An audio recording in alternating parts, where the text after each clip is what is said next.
ಬಂದು ಅವ್ರ ವೈರಾಗ ಹೋದತಿ ಬಂದು ಮತ್ತೆ ಅವ್ರು ಏನ್ ಮಾಡೋದು ಅಂದ್ರೆ ಮಾಡ್ತಾರ. ಅದಕ್ಕ ಮನುಷ್ಯ ಒಮ್ಮೆ ಆ ಚಟಕ್ಕ ಇವತ್ತಿಗೆ ಆ ವ್ಯಸನಗ ಬಿದ್ದಪ್ಪ ಅಂದ್ರ ಅವ ಜೀವನ ಬರ್ತಾನಂತಾರೆ. ಆ ವ್ಯಸನ ಮುಕ್ತ ಸಾಧ್ಯ. ಇವತ್ತಿಗೆ ಅದನ್ನು ನಾಯಿ ಕುಡಿದ್ರೆ ಹಂತಾದ ಕುಡಿತಾರ.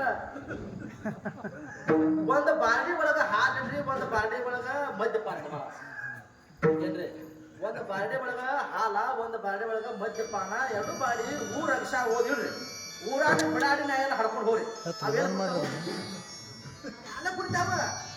ಅಂತ ಬಿಡಾಡಿ ನಾಯಿ ಹಾಲು ಕುಡಿತಾದ್ರ ಮದ್ಯಪಾನ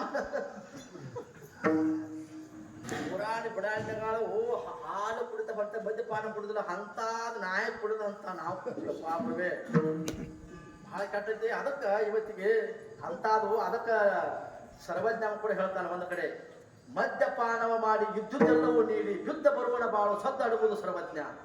ಮದ್ಯಪಾನ ಮಾಡಿ ಯುದ್ಧದೆಲ್ಲವೂ ನೀಡಿ ಯುದ್ಧ ಬರುವಣ ಬಾಳು ಸದ್ದು ಅಡುಗುವುದು ಸರ್ವಜ್ಞ.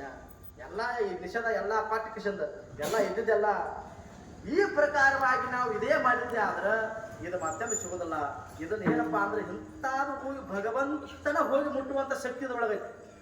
ನರನು ನಾರಾಯಣ ಆಗಬಲ್ಲನು. ಈ ನರತ್ವದಿಂದ ನಾರಾಯಣತ್ವಕ್ಕೆ ಹೋಗಿ ಮುಟ್ಲಾಕ ಸಾಧ್ಯ.